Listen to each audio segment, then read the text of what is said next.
Bienvenidas compañeras, compañeros a esta nueva emisión de Alternativas. Augusto Zamora, un diplomático y académico nicaragüense de proyección internacional, ha tenido la gentileza de aceptar nuevamente la invitación para conversar sobre qué es lo que está pasando en este mundo que anda con unas calenturas terribles. Muchísimas gracias, Augusto. Bienvenido. ¿Qué tal, Pedro? ¿Qué pasa? ¿Qué pasa con esto de Irán? ¿Qué pasa con las paces? Porque yo había oído hablar de los ataques de falsa bandera, pero Trump acaba de inventarse las paces de falsa bandera. Bueno, hay un dicho, no sé si también está en Ecuador, porque hay muchos de estos refranes nuestros de origen español que están en todos los países, que dice que guerra anunciada no mata soldados, Sí, sí.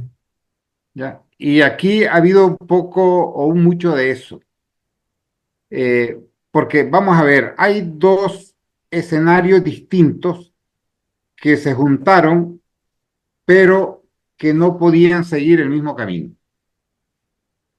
En los ataques contra Irán fueron iniciativa de Israel,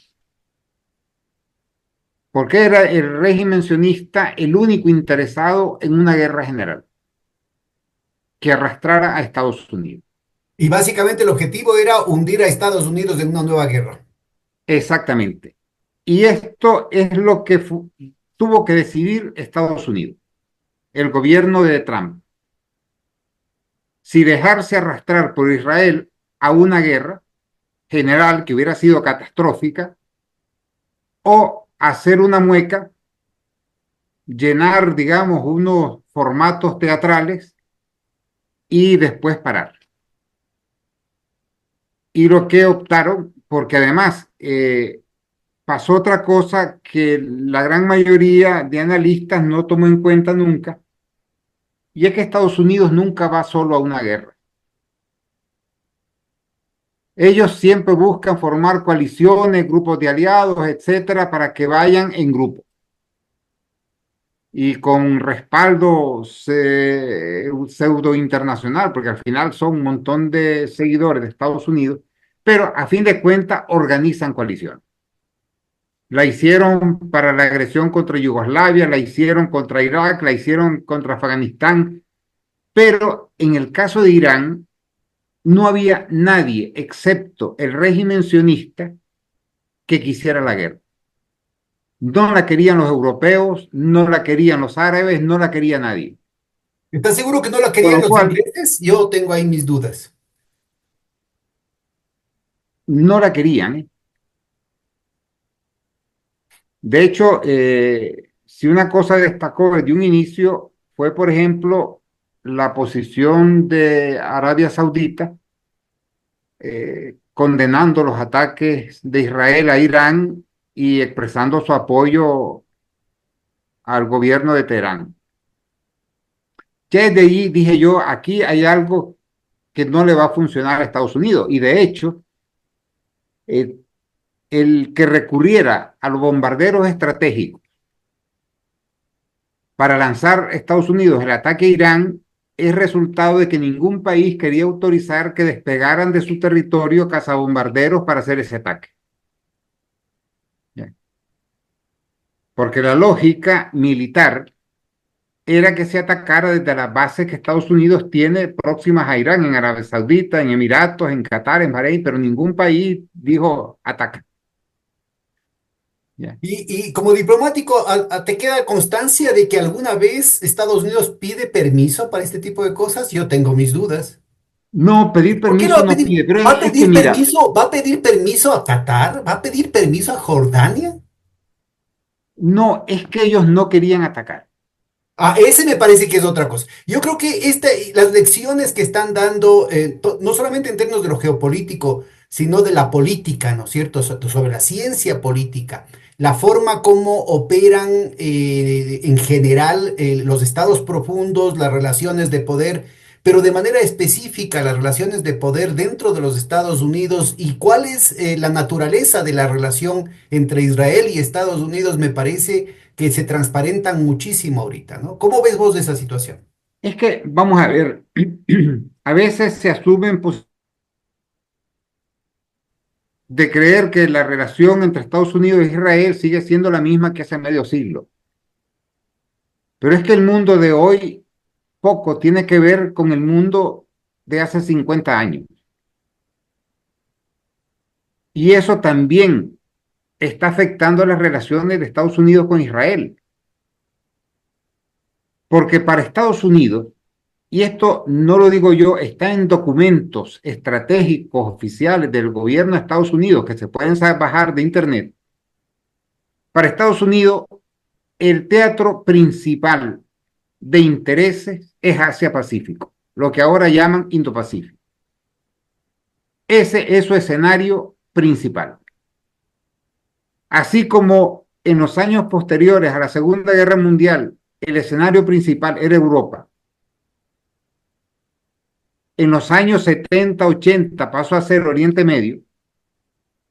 Ahora ese escenario estratégico, vital para Estados Unidos es Asia-Pacífico. Ya no es ni Europa ni es Oriente Medio.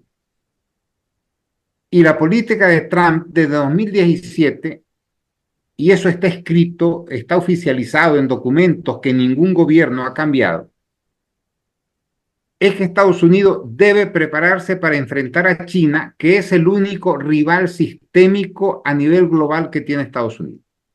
Y ha insistido en eso Marco Rubio, ¿verdad?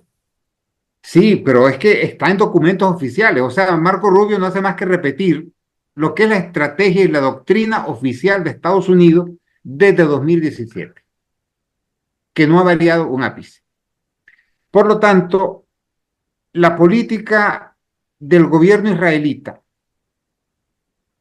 que está anquilosada de creer que ellos siguen siendo el aliado vital para Estados Unidos, ya no es así.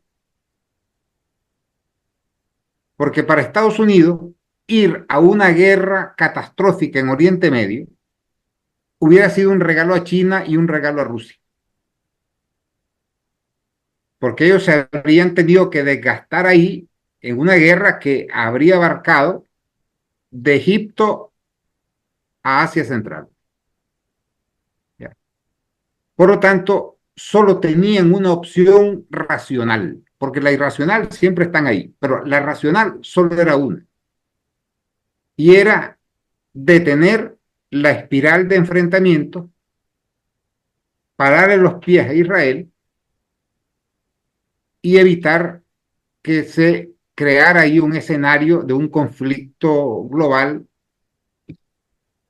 que hubiera sido ruinoso totalmente para Estados Unidos en términos estratégicos, militares, económicos, políticos, etc.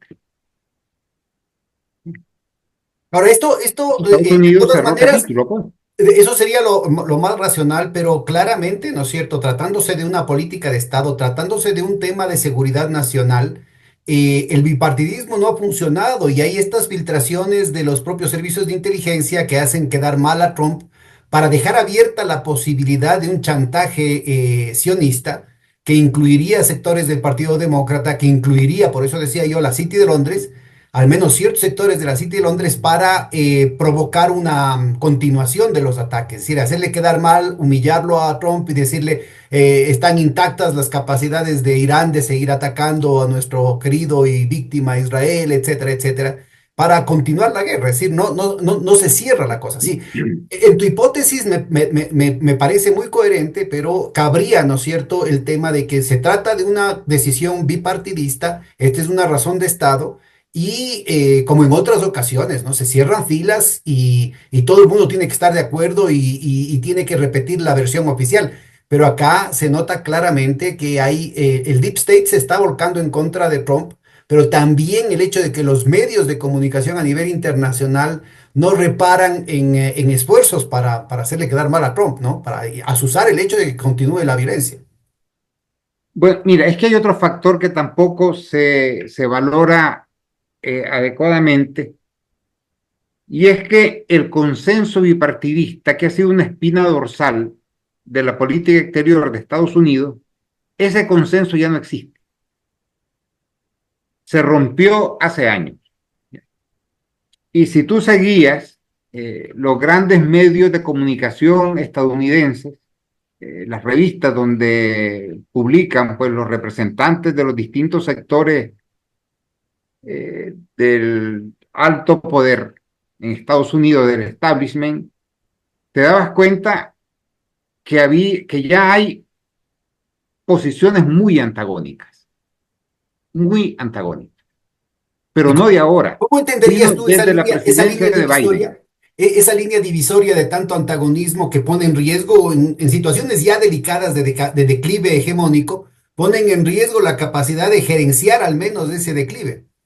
Claro, porque hay dos posiciones enfrentadas, que esto tiene que ver con lo que cada sección o grupo o sector del establishment considera que es lo más peligroso para Estados Unidos. El ala más próxima a los demócratas ha estado empeñada en la guerra con Rusia.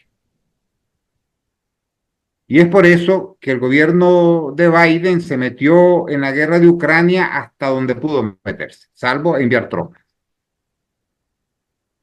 Y está otro sector muy vinculado al Partido Republicano que considera que el reto estratégico para Estados Unidos es China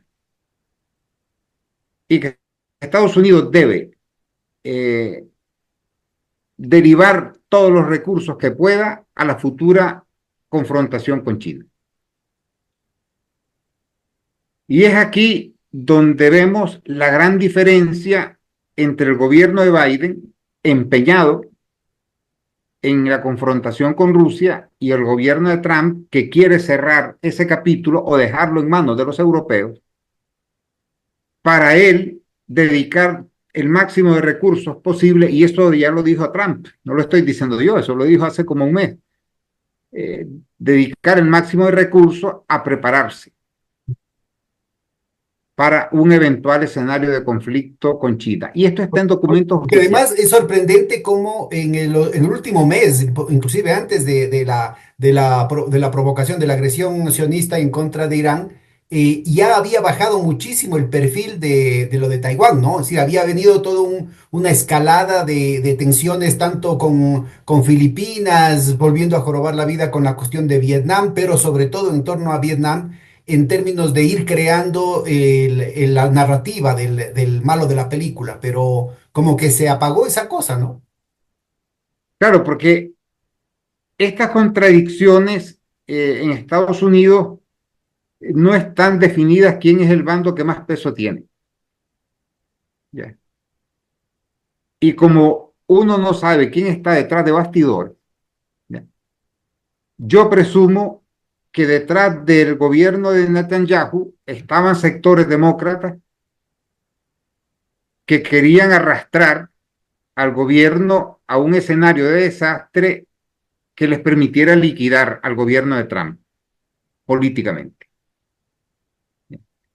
Ahora, esto Pero, también, esto como que queda también, como te digo, opaco porque en los últimos 10, 15 años hubieron declaraciones de aguerridos sionistas como el cabeza de la casa Rothschild británica, o como Kissinger o como la propia Hillary Clinton, que anunciaban ya que Israel no iba a tener más de 10 años de existencia, ¿no? bueno, es que, vamos a ver, Pedro, Israel es un estado exiguo. Es un país de 26.000 kilómetros con 8 millones de habitantes que debe compartir con 5 millones de palestinos.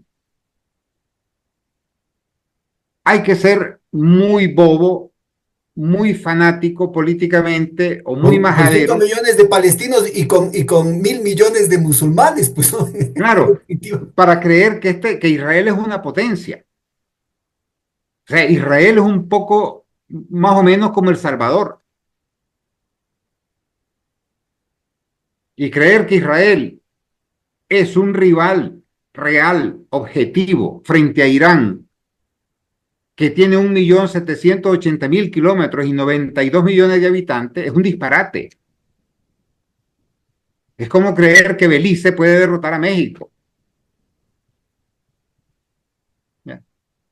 Israel existe porque es sostenido por Estados Unidos y una serie de países europeos. Y las guerras contra Israel son siempre y terminan siendo guerras contra Estados Unidos. Que Israel ponga los soldados es una cosa. Todo lo demás lo sostiene Estados Unidos. Si Estados Unidos no existiera, Israel no existiría. Y en el momento en el que el poder de Estados Unidos decline, pues yo, si viviera en Israel, agarraría mi morral y buscaría dónde irme.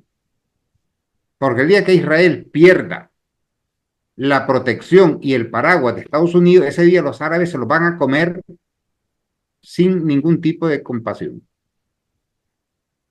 Ahora, la forma como se ha desplegado la coyuntura, que al principio parecía parte de la marcha triunfal de Netanyahu, porque al final, más allá de las buenas intenciones, digamos, de quienes veíamos las atrocidades y que seguía cometiendo Netanyahu en el contexto de una oposición interna dentro del propio Estado sionista y todo eso de ahí, los objetivos militares tácticos los venía cumpliendo uno tras otro, ¿no? En contra de Hamas, en contra de Hezbollah, en contra de Siria.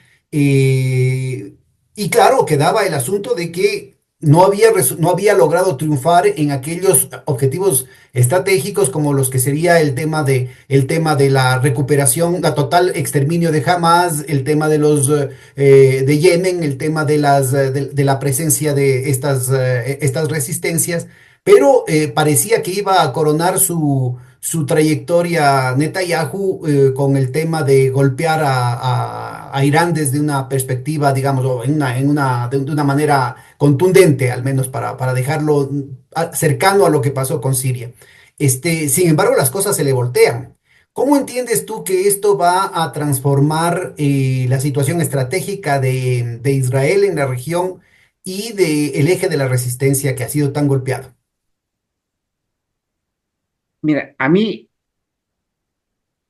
que a estas alturas jamás sigue existiendo es asombroso, pero también es una prueba clara de los límites del poder de Israel. Ni siquiera dejando ir todo su poder de perpetrar un genocidio a plena luz, ha podido vencer a Hamas. Y si no ha podido vencer a Hamas, que es un grupo, una resistencia desesperada en 250 kilómetros cuadrados, ¿de dónde puede derrotar a Irán? ¿De dónde? Es decir, hay que perder la perspectiva de la realidad para creer en ese panorama. La apuesta de Netanyahu era arrastrar a Estados Unidos y que Estados Unidos mandara 1 millón de hombres a invadir Irán. Pero claro, en primer lugar, Estados Unidos ahora no los tiene. Y en segundo lugar, irse solo, sabiendo que detrás de Irán estarían China y Rusia, era poco menos que un suicidio para Estados Unidos. Y los resultados, salvo para quien fanáticamente no quiera verlo, es que Irán le ha dado una vapuleada a Israel como no se la habían pegado en su vida. Que nosotros no sepamos la magnitud del daño responde a que Israel ha implantado una censura tal que es delito hasta dejar pasar una foto. No hay, nadie puede penetrar en las bases militares, en los sitios científicos destruidos, nadie. Pero realmente les ha caído fuego por primera vez y se han roto dos cosas. Primero, el mito de la invulnerabilidad de Israel con su flamante escudo de hierro que resultó un queso gruyere. Y segundo, que Israel sin Estados Unidos no aguanta ni 2 semanas. No aguanta. ¿Y Y cómo, eso no lo cómo, digo yo. Military Watch, la revista Military Watch dijo que ya, Washington Post también, que Israel tenía misiles para 10 días más. ¿Y cómo ves tú el ablandamiento, pues, de los gobiernos aguerridamente sionistas de Europa, que de pronto empezaron a ver que la situación, o sea, empiezan a pronunciarse cada vez más disidencias y empiezan a haber reproches, aunque no llegan, digamos, con todas las consecuencias diplomáticas ni con todas las consecuencias en términos de la logística militar? Que mira, la situación de Europa recuerda mucho a la situación de los países del Caribe hace un siglo. Ya, yo le llamo a ellos el gallinero, porque ahora son manipulados por Estados Unidos como les da la gana. Pero Europa tiene un talón de Aquiles gravísimo y es su dependencia energética. Europa importa prácticamente el 100% de lo que consume en petróleo y gas. Algunos países como Francia tienen una gran industria nuclear, etcétera, pero el grueso de países europeos importa casi todo lo que consume. La guerra en Ucrania y las sanciones contra Rusia ha provocado crisis graves económicas en países como Alemania, en Suecia, que están o en recesión o con cierres masivos de empresas. Por lo tanto, un panorama que implicara un conflicto en la región del petróleo con las fuentes rusas cerradas era prácticamente llevar a Europa a la más total bancarrota. De manera que ellos tampoco es que tuvieran muchas alternativas, o se oponían a la locura sionista Al o se menos de iban al boca, hoyo. al menos de boca, ¿no? Porque siguieron proveyendo, siguen proveyendo, pues, digamos, con armamento, ¿no?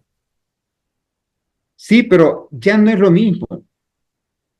Ya no tienen la potencia económica de antes, ya no tienen el poder industrial de antes, ya no tienen, etcétera, etcétera, etcétera. Ahora, pero a ver, eso, de nuevo, ¿no? Es una cuestión tan evidente que digamos, lo extraño es que no hayan reaccionado antes. ¿Cómo crees tú que en términos de la realidad, digamos, más allá de los pronunciamientos? Porque de todas maneras, Francia participó, Inglaterra participó de manera masiva y Alemania fue también trincada, digamos, en ciertas filtraciones de algunas comunicaciones de su fuerza aérea en la que se ubicaba la complicidad con el operativo sionista. Lo cual quiere decir que estaban arriesgando y yo no creo que los países árabes no conozcan del asunto. Es decir, aquí hay un tema de humos y espejos, ¿no es cierto? Y de teatralización que hasta cuándo va a durar, digamos. Es decir, yo no sé cómo los pueblos árabes no terminan de definir otra correlación de fuerzas, pero también cómo los pueblos de Europa no acaban de replantearse el asunto, sobre todo ubicando en términos de pellejo propio la fragilidad de su coyuntura, ¿no? ¿Cómo crees tú que este conflicto y cómo se está desarrollando el conflicto pueda catalizar estas contradicciones dentro de Europa? Es que mira, tenemos que ver esto en un panorama más amplio. Es decir, ya no hay conflictos aislados. Hay un sistema de vasos comunicantes de manera que un conflicto en una zona repercute en otra.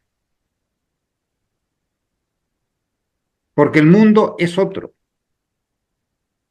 Pero por la cuestión esta del reflejo condicionado de Pavlov, se sigue pensando en el mundo como era hace 50 años. ¿Ya? Y se hacen los análisis desde parámetros de hace medio siglo que ya no son aplicables a lo que vivimos hoy. De manera que como usamos instrumentos viejos para querer descifrar realidades nuevas, pues no atinamos. Una cosa es que, por ejemplo, Francia o Alemania envían aviones para reducir el número de misiles iraníes que impactan en Israel, y otra cosa es que estén dispuestos a enviar tropas a una guerra con Irán. Son dos escalas absolutamente distintas. Pero ¿tú crees que esto Y en estos momentos, pueda disparar algún tipo de cambio en en la ofensiva ucraniana, digamos?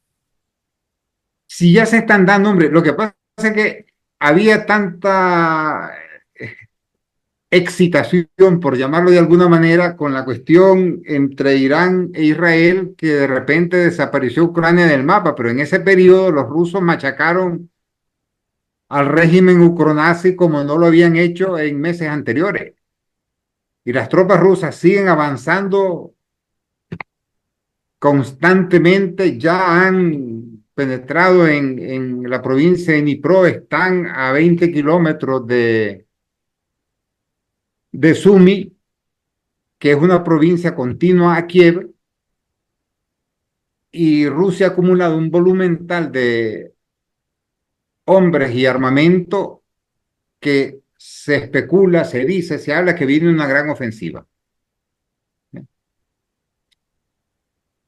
Y otra cosa que tampoco se ha tomado en cuenta es que Estados Unidos es el que abastece de misiles a Ucrania e Israel, pero con el conflicto con Irán, los misiles que son, no son infinitos, ¿ya? Fueron enviados masivamente a Israel a tal punto que el Washington Post dijo que los mismos arsenales de Estados Unidos se estaban quedando vaciados.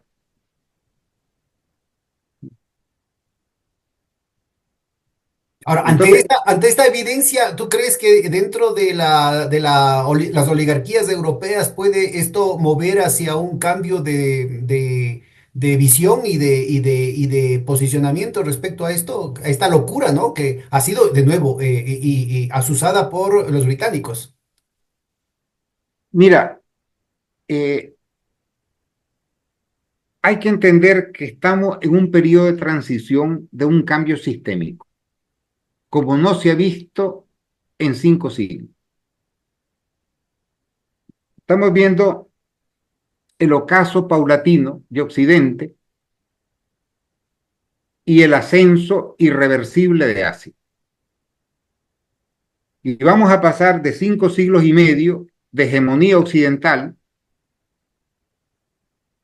a un mundo multipolar donde las grandes economías y los grandes estados serán asiáticos, con excepción de Estados Unidos y considerando a Rusia asiática, dado la ruptura que ha habido entre Rusia y la Ujú. OTAN. Entonces, esto es un periodo de transición.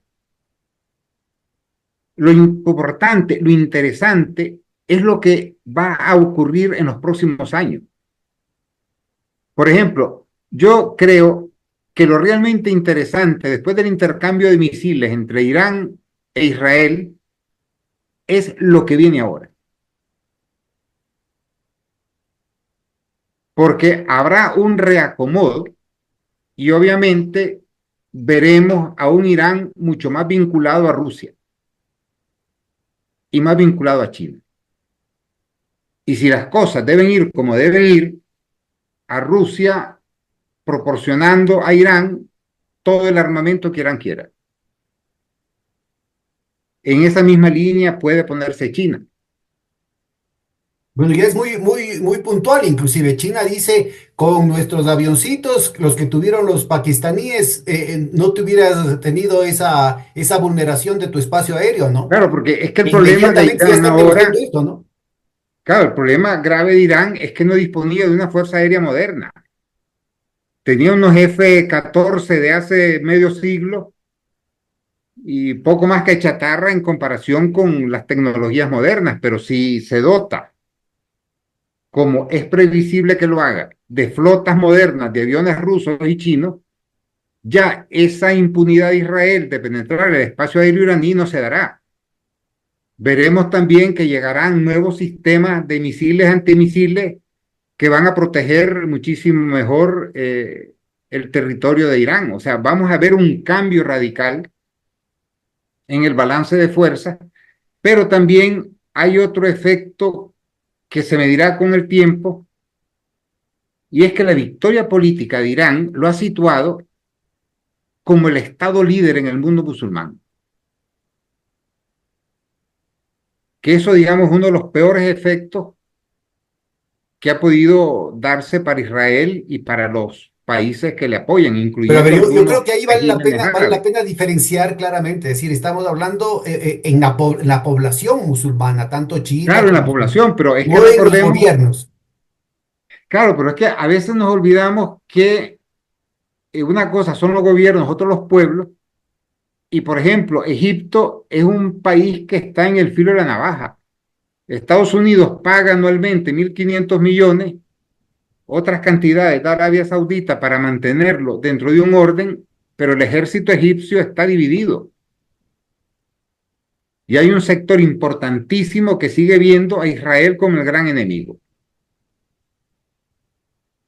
Que se puede dar un golpe de Estado, se puede dar, si se han dado en décadas pasadas. Por eso yo te digo que lo más interesante es lo que va a venir. Bueno, vamos preparándonos, hagamos una cuestión más sistemática, sobre todo de manera pedagógica para nuestra audiencia, haciendo un recorrido de lo que sería el mundo musulmán. Vamos viendo cuáles podrían ser los efectos de lo que ha pasado hasta ahorita y cómo podría proyectarse en esta lastimosamente inevitable continuación del conflicto. Bueno, es que, primero, este conflicto, como te señalaba, ha situado a Irán como el país líder en el mundo musulmán.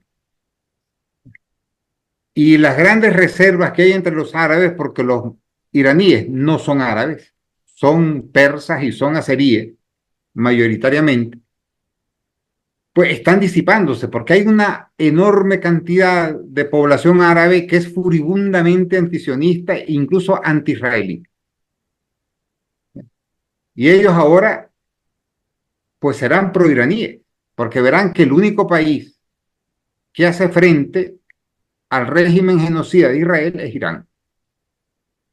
Habrá que ver el impacto que tiene esto en un país como Egipto, que durante 40 años fue el país líder del mundo árabe, sobre todo bajo la presidencia de Nasser.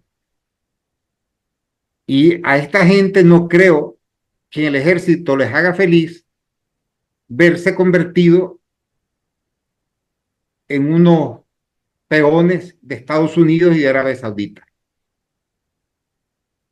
siendo como es Egipto la mayor potencia militar en el mundo árabe. Y sobre todo sometido a las permanentes humillaciones sionistas, ¿no? Exacto, entonces, ¿qué pasará? ¿Qué pasará en otros países que ven a sus gobiernos entregados y respondiendo a políticas que van en contra de lo que ellos quieren? ¿Qué pasará en la misma Europa? Pero antes de Europa está en pasar una a Europa, crisis. ¿qué pasa en Turquía, por ejemplo? Bueno, Turquía uf, es un caso atípico, por llamarlo de alguna manera. Ten en cuenta que los turcos no son europeos, no son árabes, no son eslavos, son una realidad rodeada de países con los que tienen de general malas relaciones.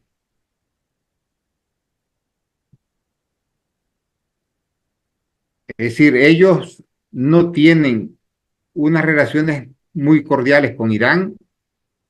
Rusia debe soportarlo por ahora. ¿Cuánto tiempo lo seguirá soportando? ¿Cuándo aprovechará para devolverle el golpe que le dieron en Siria? No sabemos. Los griegos se la tienen guardada y los árabes son profundamente antiturcos, pues por los siglos de dominación que tuvieron del Imperio Otomano. Así que Turquía es un caso singular que vive en un equilibrio que en cualquier momento puede romperse.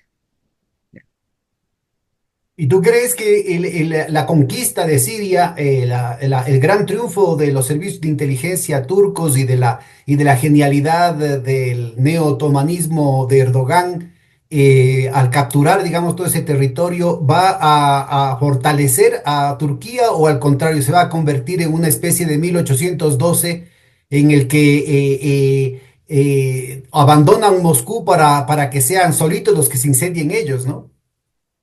Yo creo que en términos tácticos fue una victoria, pero en términos estratégicos un error. Profundiza, por favor.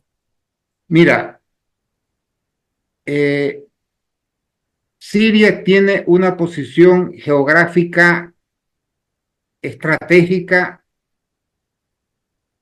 porque es la salida natural de Irán hacia Central y de la misma China hacia el Mediterráneo. Y de Rusia, ¿no? Y de Rusia no, porque Rusia tiene ahí las bases militares dependiendo de los estrechos turcos. Pero en todo caso, Siria, desde el tiempo de la Unión Soviética, era un país clave para la Unión Soviética y para Rusia. Y el régimen de Assad era una garantía para los intereses rusos en el Mediterráneo. Turquía, por una pillería, pues va y derrumba el régimen después de corromper a la oficialidad del ejército sirio que desaparecieron de la noche a la mañana, y esto ha dejado a Rusia en una situación vulnerable.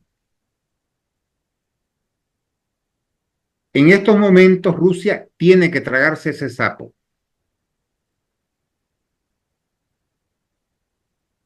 pero esta es una de las razones por las cuales se está dando una aproximación estratégica muy intensa entre Rusia e Irán.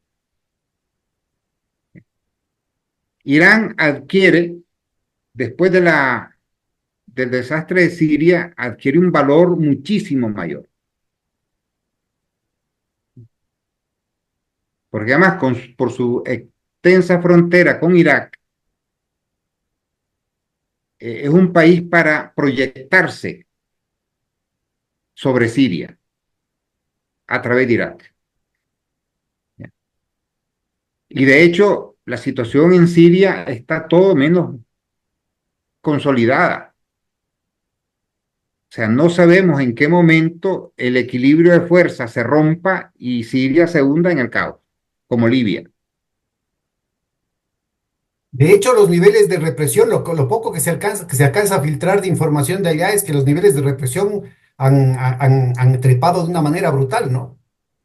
Claro, pero a mí me recuerda un poco el escenario de Irak o de Afganistán, que al principio la sorpresa, el golpe y todo lo demás, hasta que las fuerzas se reorganizan y empieza la contraofensiva. Y esto lleva tiempo. ¿Ya? Porque Rusia, entre otras cosas, mira, que resolver la cuestión de Ucrania. Resolverla de una manera o de otra, pero resolverla. Y una vez que Rusia haya resuelto lo de Ucrania, tendrá manos libres, más libres para actuar en otros escenarios. Y uno de esos escenarios es Oriente Medio. Ahora, ¿cómo opera Europa, tanto la continental como la Gran Bretaña, con respecto a la posición de Turquía, a las pretensiones neotomanistas de Turquía? Es que mira, Turquía siempre ha sido un socio incómodo, que tuvo mucho valor estratégico y político en la Guerra Fría, porque tenía el mayor ejército de la OTAN en una eventual confrontación con la Unión Soviética y el Pacto de Varsovia. Pero los europeos nunca han querido a los turcos dentro. De hecho, jamás Estados Unidos, de hecho, ofreció a Turquía el ingreso en el concierto europeo a cambio de que entregara el territorio para que los gringos pusieran ahí desde bombas atómicas hasta base militar. Pero ni siquiera Estados Unidos logró convencer a los europeos de que aceptaran a Turquía dentro, ni en lo más duro de la Guerra Fría. ¿Sabes? Y cuando se acabó la Guerra Fría, los europeos le dijeron a los turcos, bueno chicos, ya no tenemos nada de qué hablar. Y es cuando nace el neotomanismo, cuando los turcos dejan de ver Europa y ven a las repúblicas exsoviéticas de Asia Central y quieren entrar en competencia con Rusia. Y es otro fracaso total. Pues las repúblicas exsoviéticas que están en la Unión Económica Euroasiática, que tienen en Rusia su mejor mercado, etcétera, etcétera, pues le dicen a los turcos que tururú. Y firman unos acuerdos de esos rimbombantes y que son papel mojado, tan típicos como los que firmamos en Iberoamérica, pues bombón, mamá, y después son todos, se quedan en papel mojado, pues pasó igual.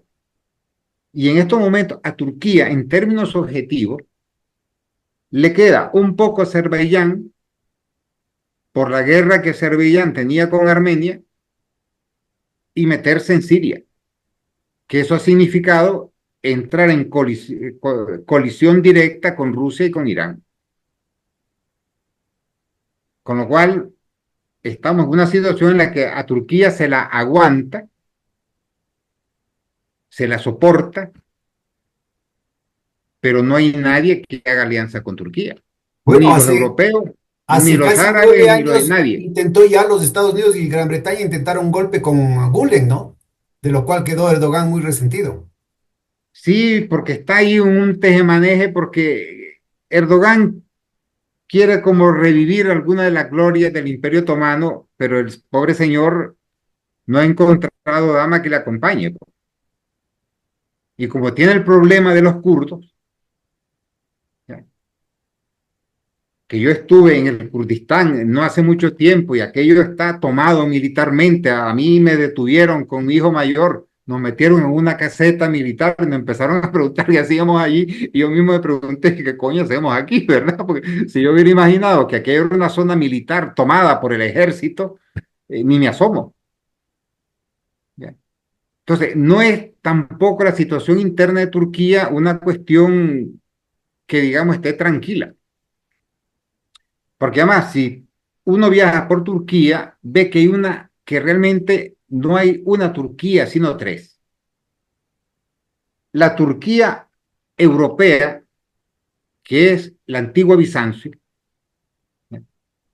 la Turquía turca, que eso está, digamos, de Ankara hacia el interior, y la Turquía Kurda. kurda, ¿ya? Y entre los turcos europeos, europeizados, que viven en el antiguo Bizancio, y los turcos del interior, hay poquito que ver. ¿Así? Y te asombra, porque yo me crucé Turquía de lado a lado, ver el Estambul europeo y la zona de las antiguas ciudades griegas, pues europeas y todo lo demás, y te vas al interior y dentro de Turquía y vuelves a Asia, pero vamos, mujeres de negro, con velo, todo lo demás, y era otro país. Y a las 6 de la tarde, solo hombres en la calle, en las cafeterías, y no mirabas una mujer. Pero esa es la Turquía mayoritaria.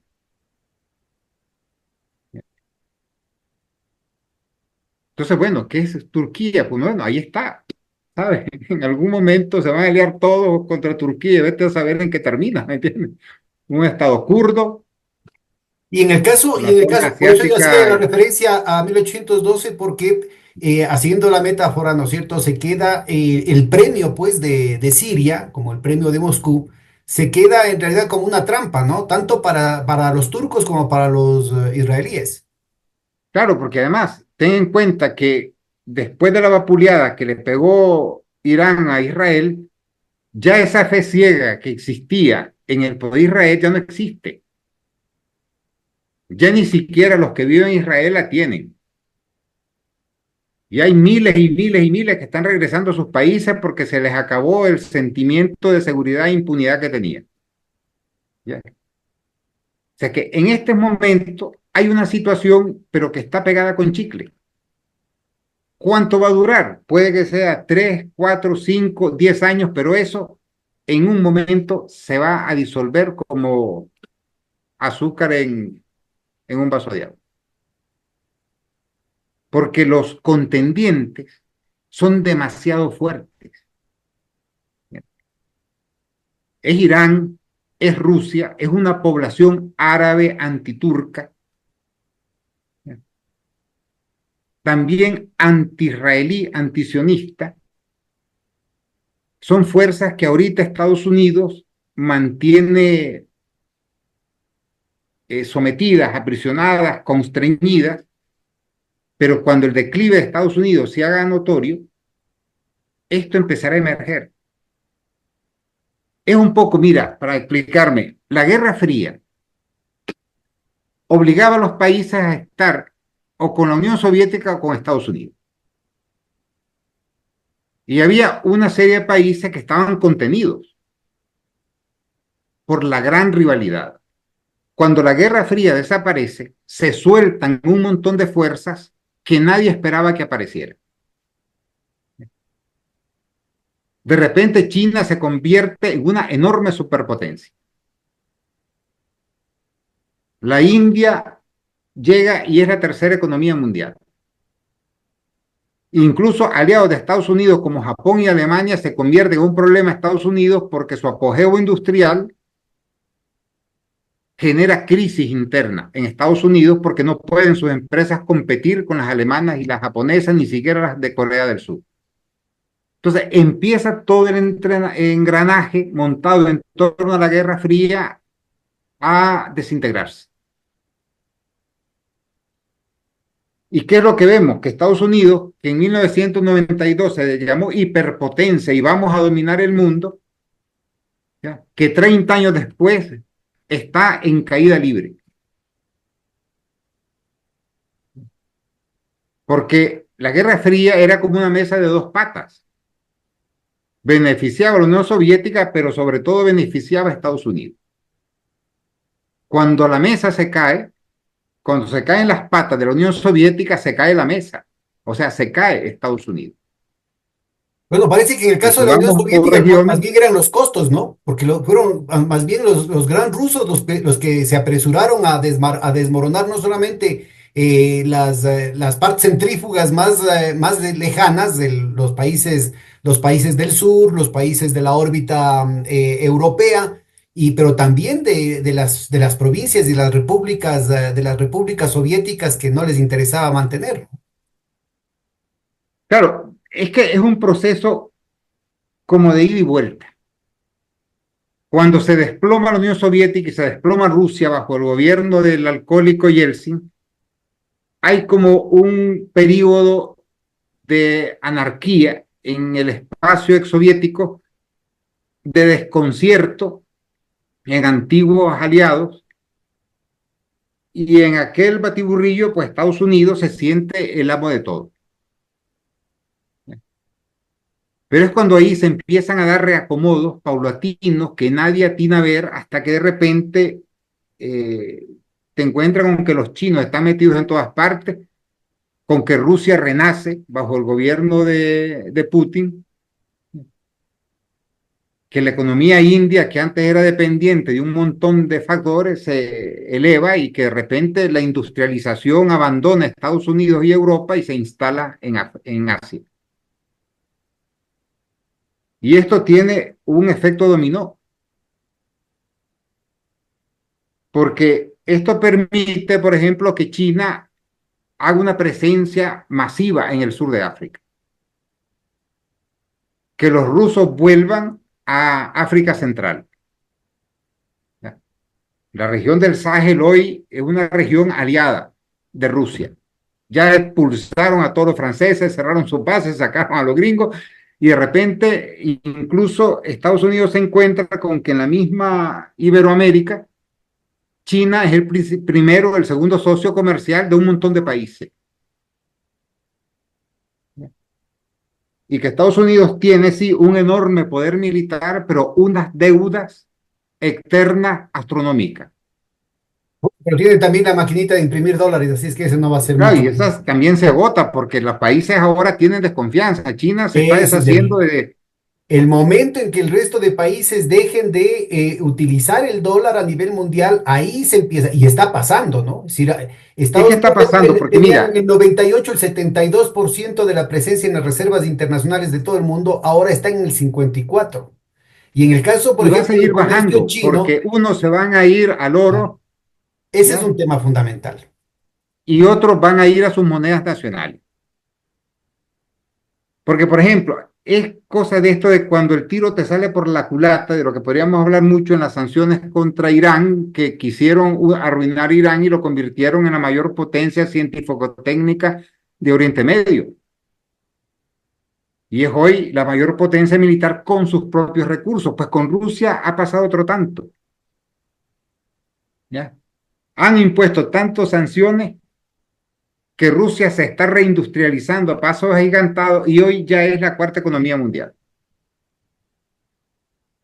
Con lo cual, en vez de arruinarla, lo que hicieron es renacer el nacionalismo ruso y que renacieran los planes modelo papá Stalin, y ahora Rusia esté en un proceso de reindustrialización asombroso, desde el sector aeronáutico hasta el automovilístico, etcétera, etcétera, etcétera. Y eso le permite a Rusia una mayor presencia internacional, mundial. La guerra que ha demostrado que el armamento ruso es sumamente efectivo, más efectivo que el armamento atlantista. Efecto, que Rusia ha vendido este año más armas que nunca, porque además son probadas en combate. Pero también, ¿no? También hay alternativas del propio Irán. Han mostrado un armamento muy barato y muy eficaz con el tema de los drones, pero también con otras. Claro, porque esta guerra de sanciones y toda esta política de que si te portas mal yo te castigo de la prepotencia occidental ha llevado pues a juegos y alianzas subterráneas pero sumamente importantes, como la que se dio el triángulo Corea del Norte, Irán, Pakistán. Cuéntanos, cuéntanos de ese triángulo. Pues mira, hará 3 décadas que Pakistán necesitaba nuevos misiles, una serie de elementos que tenía Corea del Norte, pero Corea del Norte quería alcanzar un desarrollo en la industria nuclear que tenía Pakistán, mientras Irán había avanzado mucho en ciertos sectores de armamento. Entonces, ¿qué hicieron? Pues yo te doy esto a cambio de esto, y entonces entre los tres se dieron cada uno al otro lo que mejor tenían, de lo que resultó que Corea del Norte terminó en potencia nuclear.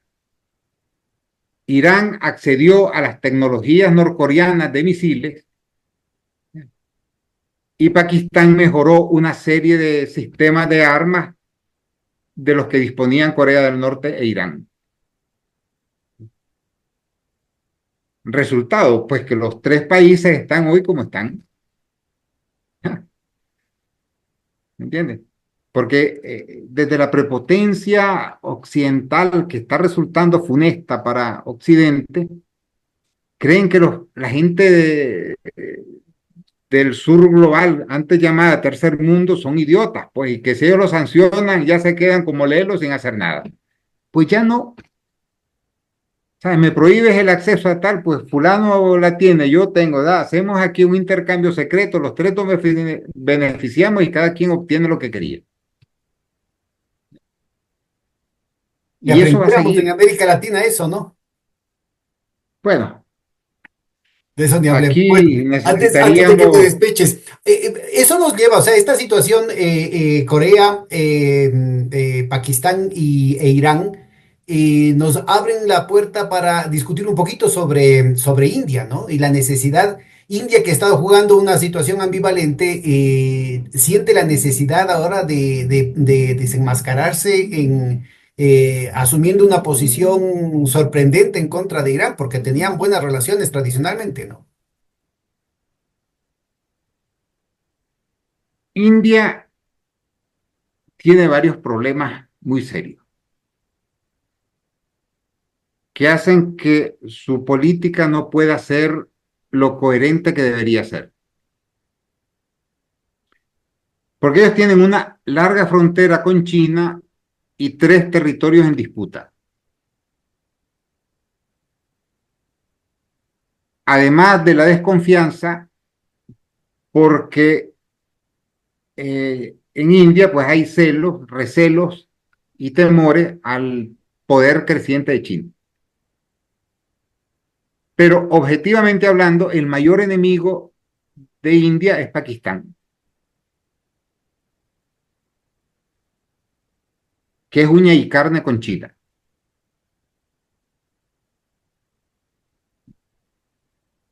Pakistán, esto se sabe poco, salvo los que están enterados, Pakistán mantiene aislada a India de Asia Central y de Europa. Toda la frontera de más de 2000 kilómetros está vallada. De manera que es como si allí no existiera nada.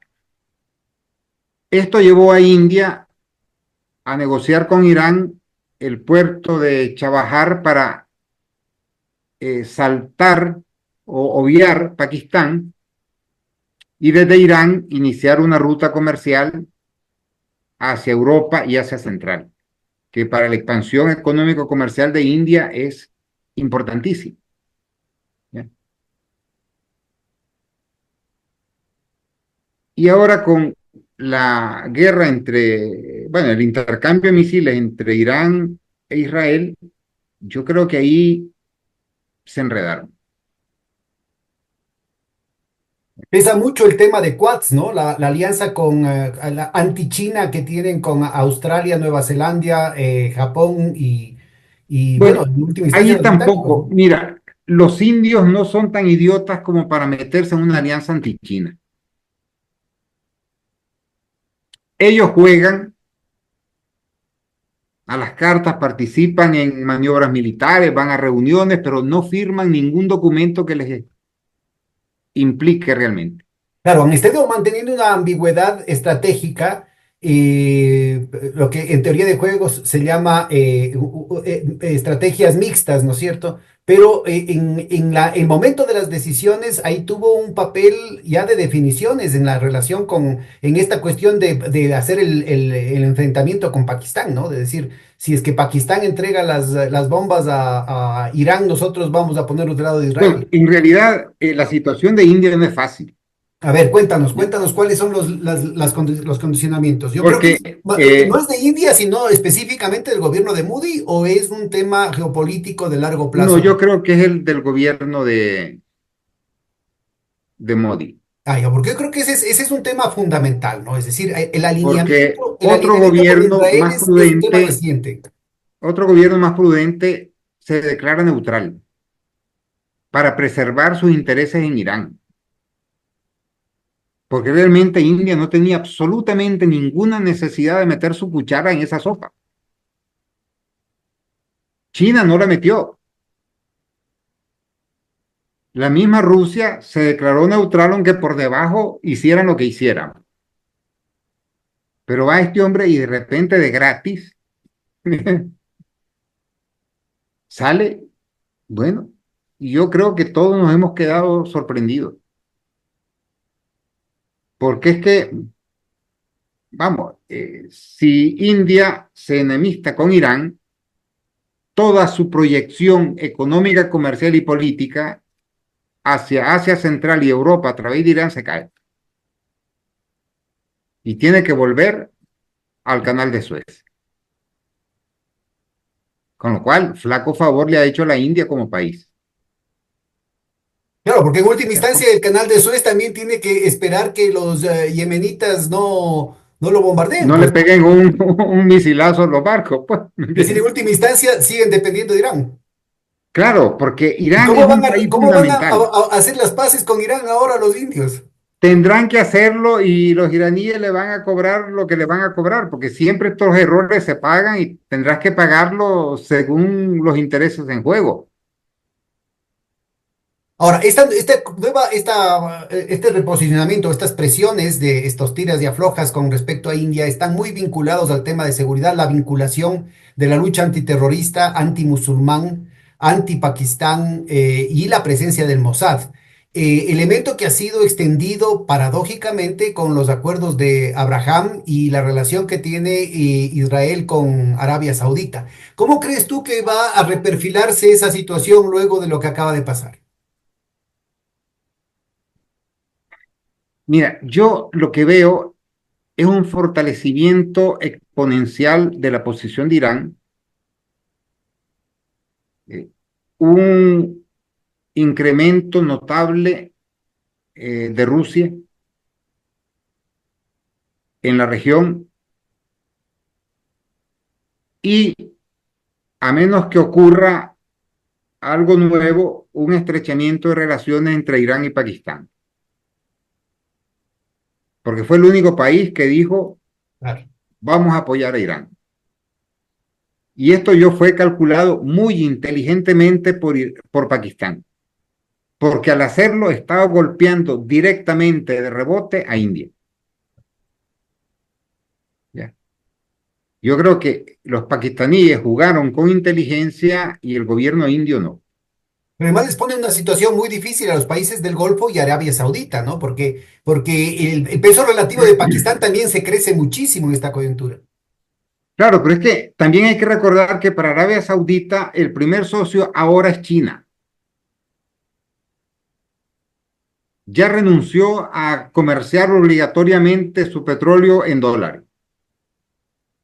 Bueno, todavía no concreta, ¿no? Ese es uno de los temas que todavía está como que No, se pero ahí está. retuvo. Ellos están en un gran proyecto nacional que requiere la independencia de Arabia Saudita de otros intereses. Y yo creo que esa es una apuesta estratégica de ellos.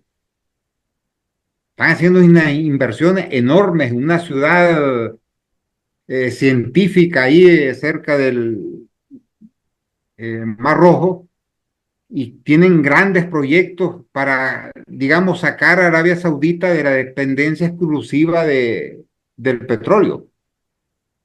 Entonces, a ellos, como país, como proyecto y también como medio de supervivencia de la familia real, que son como 30.000, ¿ya? Ellos tienen que preservar a Arabia Saudita de cualquier conflicto que pueda tumbar todo lo que están haciendo. Esa fue una de las razones por las cuales ningún país del Golfo le dijo a Estados Unidos, vamos a apoyarlo, porque sabían que en caso de guerra los primeros que se iban eran ellos. Pero los Y acuerdos de para Arabia Abraham, en Saudita, realidad, una guerra, en los acuerdos de seguridad que involucran a Arabia Saudita y a la India, manejados por el Mossad, también son una realidad, ¿no? sí, pero vamos a ver, de esos acuerdos hay un montón, Mm. ¿ya? En la lucha antiterrorista, pues se unen en Rusia, Estados Unidos, todo intercambia información porque todos pueden ser víctimas de grupos fanáticos. Tampoco nos vamos a tirar los pelos por una cosa que los estados hacen en preservación de la seguridad de sus poblaciones. ¿Ya?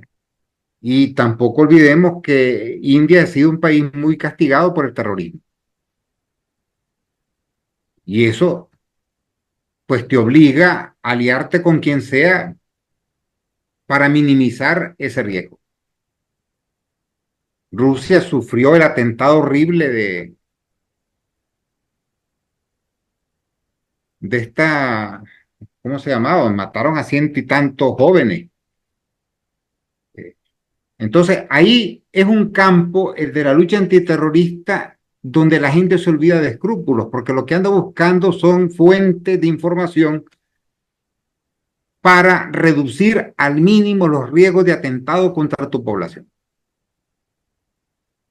Y ahí Rusia, Estados Unidos cooperan hombro con hombro, se avisa, se pasan información, ¿sabe? Entonces, no es campo, digamos, que incida realmente en los grandes intereses de los países, porque es un campo muy específico. España sufrió muchísimo el terrorismo de ETA y los servicios secretos españoles trabajaban con quien fuera para desactivar aquello, lo cual era muy razonable. Pero esto no implicaba que España abandonara ni su política atlantista, ni su política europea, ni nada. Es un campo muy específico. No es extrapolable. De ¿Ya? acuerdo. Ahora, nos quedaría solamente la parte del Magreb, ¿no? Que quedaría en una situación, Argelia quedaría con una situación un poquito menos aislada de lo que estaba antes, ¿no? Bueno, Argelia ha firmado con Rusia unos acuerdos de adquisición de armamento militar moderno, que es el primer país en recibir los más modernos cazabombarderos rusos. Y van a recibir blindados, tecnología y etcétera para convertirse en la mayor potencia militar del Magreb. Y su alianza con Rusia está fuera de toda duda. En eso los argelinos nunca han tenido vacilaciones. De hecho, los primeros Su-35 exportados por Rusia fueron a Argelia y van a llegar más. Y qué dirán los hermanos musulmanes que tienen tan infiltradas las altas esferas del Estado y de la economía también del ejército, ¿ah? En Argelia? Bueno, pues ya pasó una vez y pasó lo que pasó. Cuando ganaron los hermanos musulmanes y después se dio lo que se dio, ¿sabes? Creo que en Argelia no se andan con chiquitas a ese respecto. Sí, no, Argelia es un país como muy claro desde sus orígenes, ¿sabes? De que su aliado era la Unión Soviética, de que su aliado seguiría siendo Rusia y es con ellos con los que tienen todos sus grandes acuerdos estratégicos Ahora, en en el materia de marco del seguridad. total desastre, o sea, tenés dos grandes polos, ¿no? El otro es Marruecos, cada vez más alineado con Israel y los Estados Unidos, incluyendo a propósito el terrorismo en España, ¿no? Incluyendo el saboteaje a un aliado de la OTAN. Los Estados Unidos han estado actuando de manera directa con Marruecos y por otro lado tendríamos el tema de Argelia. ¿Cómo crees tú que esta polaridad pueda incidir en el proceso de redefiniciones luego del caos que han tenido estas décadas? Bueno, yo creo que Marruecos irá en el paquete, porque la monarquía marroquí y el ejército se han convertido en peones de Estados Unidos, Francia e Israel. Y todo este modelo que tienen, que es bastante hostil a España, dicho sea de paso, está en función de lo que dure el poder de Estados Unidos. Es que no tenemos, creo yo, que no hay idea clara de cuántas situaciones en el mundo cuelgan del hilo del poder de Estados Unidos. Y cuando este poder, de una u otra manera, sea golpeado de verdad, que eso lo veremos, puede que antes de una década, habrá un efecto cascada de derrumbes. Ahora, ubiquemos los efectos inmediatos dentro de los Estados Unidos, o sea, dentro de lo que cabe decir Estados Unidos, ¿no? Porque en realidad hay estructuras de poder que atraviesan a los Estados Unidos que vienen de la propia Europa, que vienen de Inglaterra, que vienen de Israel, que vienen también de los países árabes. ¿Cómo ves vos la situación de Trump? No, pero sí es que a mí no me preocupa mayormente porque tiene un mandato de 3 años y medio. En Estados Unidos están los opositores jugando a esperar simplemente que el periodo de Trump caduque para volver ellos a lo que quieran volver. De todas maneras, Estados Unidos vive una crisis como no la ha vivido en mucho tiempo. ¿Ya? Y el crecimiento de la población hispana que enfrenta el rechazo de los WASP, la divisoria que se está dando entre distintas economías. Ya California no tiene los mismos intereses que tiene Texas y esto está provocando un fraccionamiento que, bueno, ¿en qué puede terminar? Pues no lo sé, pero la tendencia, por lo menos en lo que se ve en el presente es que las contradicciones internas se agudicen, ¿ya? Y que se agudice la confrontación entre los sectores que se llaman globalistas y los sectores conservadores. Porque esa sí es una contradicción muy dura. Entre los que dicen, bueno, hay que replegarse y concentrar nuestros esfuerzos en el enfrentamiento con China, que lo dan por seguro, y los que quieren mantener a Estados Unidos como potencia global con escenarios de conflicto en varios frentes, eh, intentando ganar en todos, con una economía que está en crisis, una deuda que Trump está intentando reducir en guerras de aranceles, en una sociedad que está cada vez más desindustrializada, porque fácil es desindustrializar, ¿ya? Pero volver a industrializar son otros 100 pesos. Estados Unidos, por ejemplo, ahora enfrenta el problema con los astilleros. En los años del apogeo del neoliberalismo dijeron, bueno, es más barato hacer los barcos en Corea del Sur, en India, en Taiwán, y desmantelaron prácticamente toda la industria naval estadounidense. Resultado, ahora no pueden ni construir un destructor.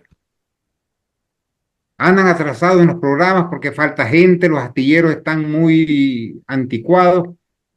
Y Trump aprobó, creo que fueron 36 o 37.000 millones de dólares para reactivar toda la industria de los astilleros.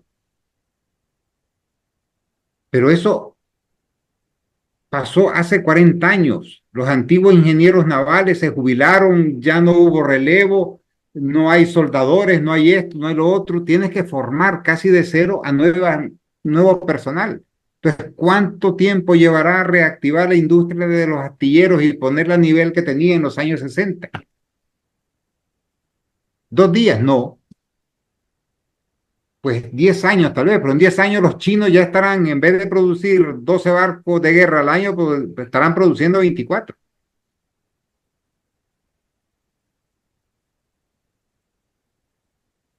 Es Ahora hay un poco. sectores dentro de los Estados Unidos que están alineados, obviamente con fortísimas contradicciones, que están alineados con una fracción de la City de Londres que está también muy contenta con una fracción del poder en China también, ¿no? Y esa relación es muy pesada, ¿no? Mira, yo creo que los chinos juegan su juego y que ellos lo tienen muy claro.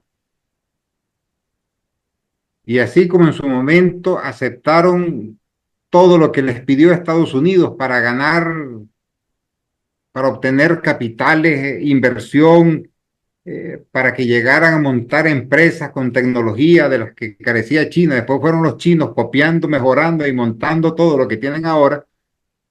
Pues así se alían hoy con unos, mañana con otros, pero ellos van a su juego.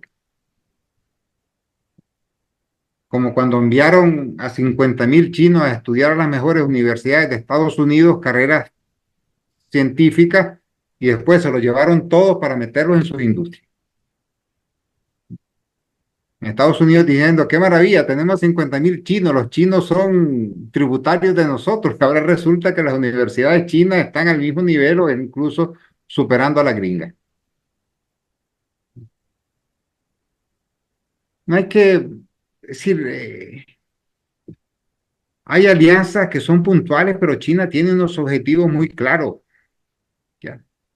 Su alianza con Rusia, su proyecto de la Organización de Cooperación de Shanghái, los BRICS, su proyección en el Pacífico, su ruta de la seda, ellos van a lo que van.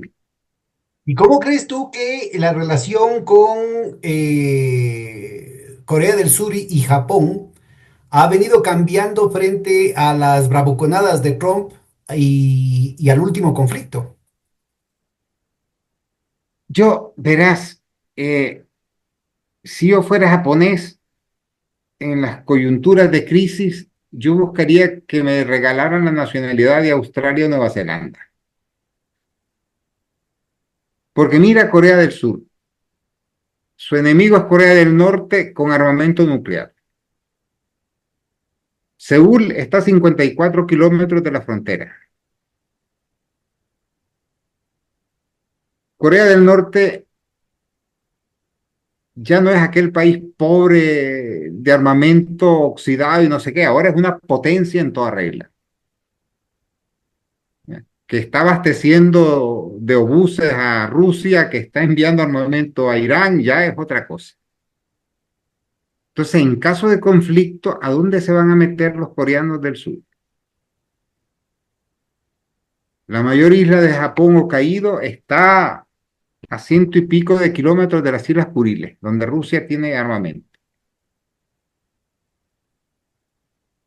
Este país, al aliarse con Estados Unidos, ¿a dónde quería llegar?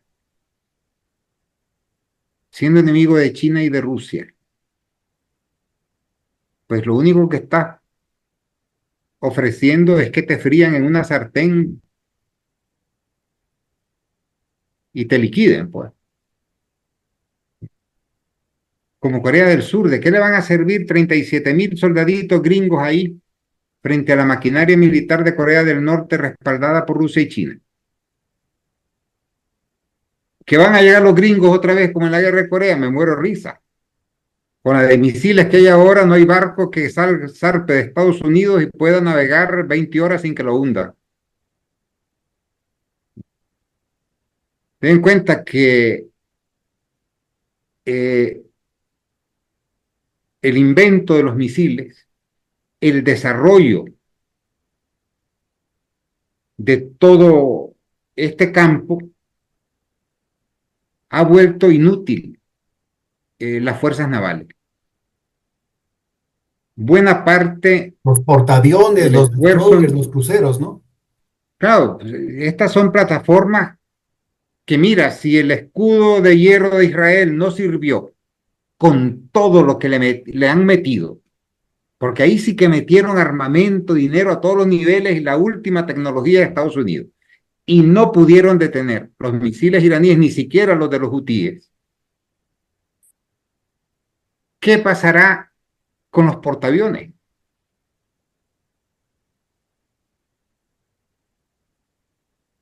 ¿Qué pasará? O sea, construir un portaaviones y ponerlo operativo, el último que construyó Estados Unidos, yo tengo los datos, los puse en mi libro Requiem Polifónico, desde el día que entró en Quilla hasta el día que lo declararon operativo, pasaron 12 años.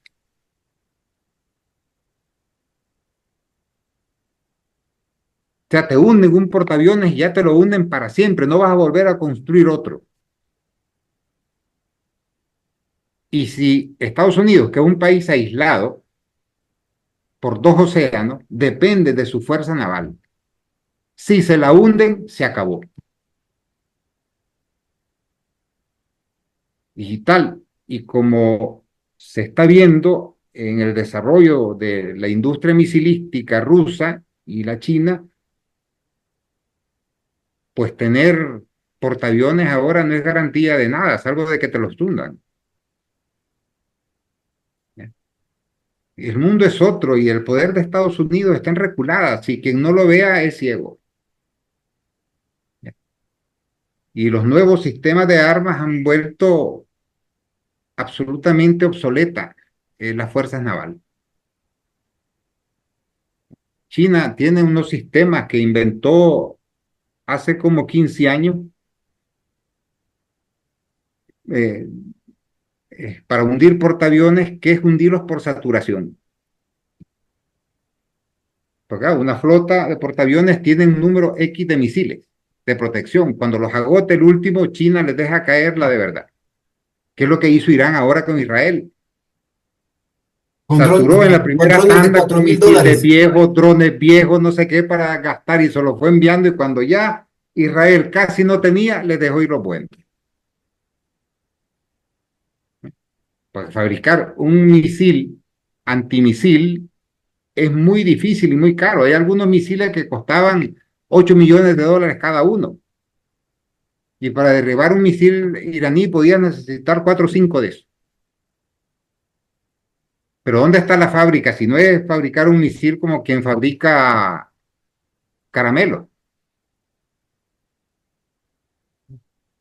menos todavía fabricar plataformas marítimas Ahora, que te llevan. con toda esa evidencia que me parece que inclusive con la censura y con la distorsión de los medios occidentales no pueden filtrar, no pueden distorsionar, no pueden tapar el sol con un dedo en definitiva. ¿Cómo explicas vos el berrinche de las dirigencias de Inglaterra, Francia y Alemania? Y en general de Europa, ¿no? O sea, Mira, porque no tienen a dónde, más allá de la cuestión de las bravuconadas, del blofeo, el hecho de que están causando muchos muertos, muchos problemas. ¿Cuál es su verdadera carta? ¿Cuál es la carta estratégica de estos sectores? es que no hay ninguna. Esto a mí me recuerda mucho a la decadencia del Imperio Romano, que llevó mucho tiempo, pero que cada vez tenían peores gobernantes, que al final lo único que les interesaba era sobrevivir a ellos. Ya el imperio les valía un pito.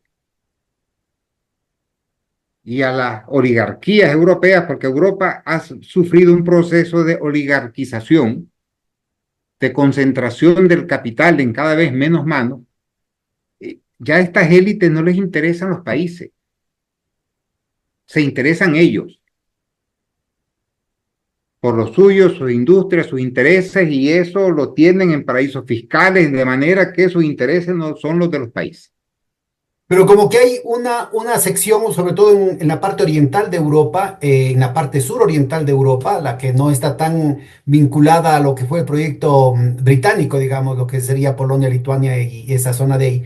La parte de Hungría, de Bulgaria, de la República Checa, el mundo eslavo como que están buscando de manera heterogénea, pero que están buscando alternativas, ¿no? Y parecería que esta coyuntura va a obligarles a entrar en un proceso de definiciones mucho más tajantes.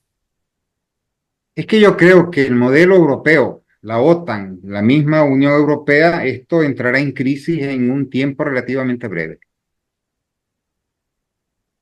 Pero pueden, por porque ejemplo, una de las ya hay cartas que países podrían levantar es como, nuevamente bombardear los Balcanes y nuevamente atacar a Serbia, nuevamente, no sé, pues Hungría, porque siempre la movilización militar y más deuda va a terminar enriqueciendo justamente los sectores financieros, especulativos y guerreristas, ¿no?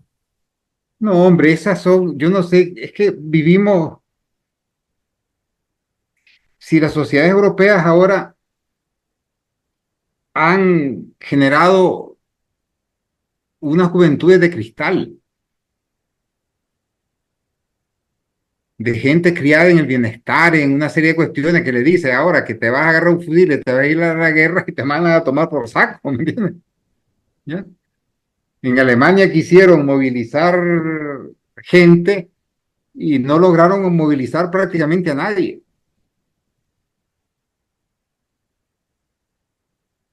Si España no alcanza los niveles de reclutamiento que quiere tener. Entonces, imaginarse que estos locos que gobiernan Europa van a movilizar a la población como si estuviéramos en 1914 es un disparate. Europa tiene una población cada vez más envejecida, una natalidad negativa, un proceso de desindustrialización acelerado. Si datos de la Unión Europea, el 72% de la economía europea es de servicios, solamente el 9% es industria. A partir de allí, ¿qué cuento me vas a Eso meter de que vas a invertir, Incluyendo Alemania y incluyendo Alemania? Europa Norte. Alemania es que si sacamos a Alemania, lo de la industria se reduce al 4%. Pero la industria alemana era exitosa y potente gracias al acuerdo con Rusia de un gas y un petróleo baratos. Entonces, era competitiva, era fuerte, había dinero, reinversión, etcétera, etcétera. Pero cuando estos estúpidos deciden romper con Rusia y dejan de pagar el gas a $360 los 1.000 metros cúbicos a pasarlo a pagar 3.000 porque Estados Unidos se los dice, pues aquello hace crack, ¿ya?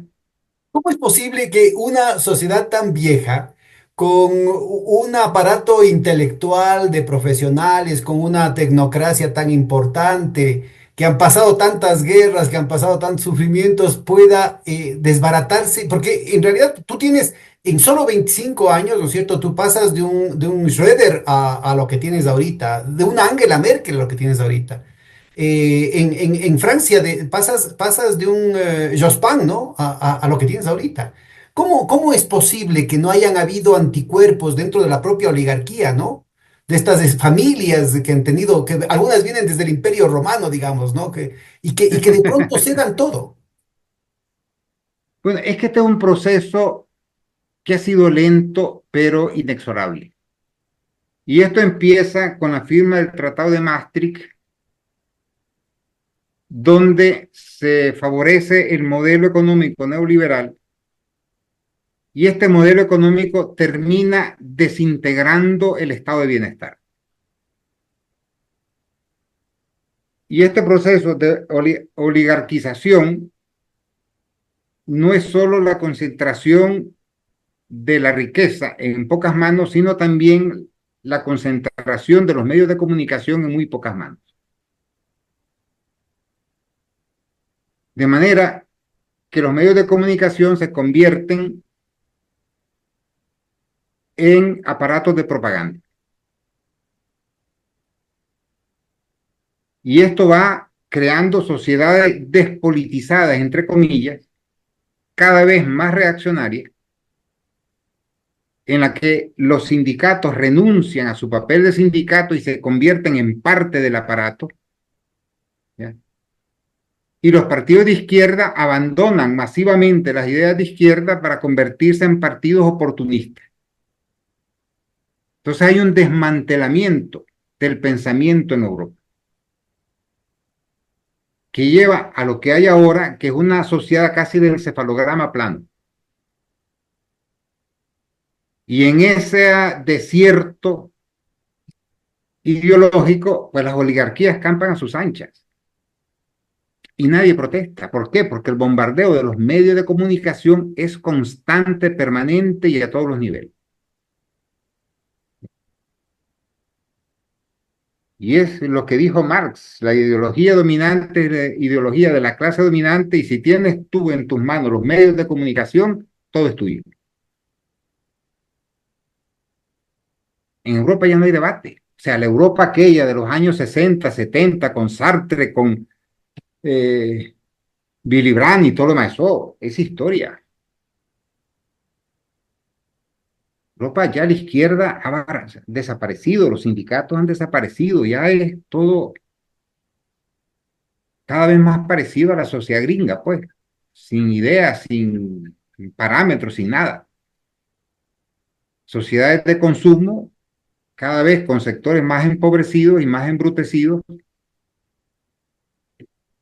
que son fácilmente manipulables y no hay Ahora, más. en ese contexto, ¿cómo ves vos la evolución diferenciada, por un lado, de la población musulmana, sea la inmediatamente migrante como la de varias generaciones, cada vez más importante, cada vez más creciente, pero con una dinámica demográfica que les hace crecer, digamos, en peso relativo de manera muy rápida? Y por otro lado, de la extrema derecha. Bueno, es que la extrema derecha crece siempre en estas situaciones de desamparo ideológico. Porque si la izquierda desaparece y los únicos que andan pegando alaridos y gritos son los de la extrema derecha, al final, aunque sea por la fuerza del ruido, captan gente. En cuanto a la población musulmana, mira, lo que se está viendo es que no es lo mismo la inmigración de primera generación que la de segunda. Los segundos se hacen europeos y dejan de tener 9 hijos para tener uno y se europeizan y la natalidad se hunde. Pues también hay gente que por muy musulmán que sea o por muy cristiano que sea, si el precio de alquiler de la vivienda está a tal precio y no lo puedes pagar, no lo alquila. Ahí Y está nadie te Italia, pregunta ¿no? qué religión profesas, te pregunta si tienes para pagar. Claro, ahí está Italia. ¿ya? Entonces, la población musulmana europeizada, su natalidad está casi en los mismos términos que la cristiana. O sea, si no es una cuestión de religión, es una cuestión de si tienes trabajo, si tienes ingresos, si puedes mantener una familia o no. Y si no puedes, no puedes. No vas a decir, vamos a tener 9 hijos para irnos después debajo de un puente del Sena. ¿Me entiendes? Dicen, no, pues tenemos un hijo que es lo que nos permite el salario y ahí quedamos. ¿Ya? Aparte de que también los musulmanes dejan de creer en Mahoma y se hacen escépticos o descreídos y se europeizan. Si yo lo he visto, se europeizan, ¿sabes? ¿Ya? No quieren ser como sus padres. Para ellos, para muchos de ellos incluso es una vergüenza, pues. ¿Ya? Entonces ellos quieren ser europeos. Sumarse a... Un recorrido formidable, Augusto. Se nos va acabando el tiempo y como siempre, consideraciones muy, muy agudas, que no sé si quisieras redondear con unas últimas palabras. No, creo que se abre para la humanidad en general un periodo nuevo, curioso, con contradicciones, conflictos. Puede que haya alguna guerra, puede que no, dependerá de Estados Unidos, pero que vamos a un mundo multipolar con nuevos parámetros, nuevos valores, en el que ya las pautas no las va a dictar ni Estados Unidos ni Occidente, sino que será producto de un consenso como se funciona en los BRICS o en la Organización de Cooperación de Shanghái, donde no hay imposiciones, sino y nadie busca meterle el dedo en el ojo a nadie, pues. Ya, creo que en ese sentido avanzaremos. Y de rebote nos van a mejorar nosotros, porque tal vez podamos, gracias por el tsunami que venga de fuera, librarnos de estas oligarquías funestas que nos mantienen en el subdesarrollo y en la desgracia desde hace 200 años, pues. Ojalá así sea. Un gran abrazo, Augusto, y vamos a seguir molestando. Yo creo que los Bueno, un gran acontecimientos abrazo, van Pedro. a Saludos. precipitarse muy rápidamente, ¿ah? Así es que vamos a necesitar tu iluminación. Muy gentil, ¿ah? Pasa muy bien. Bueno, un gran abrazo, saludos. Chaito.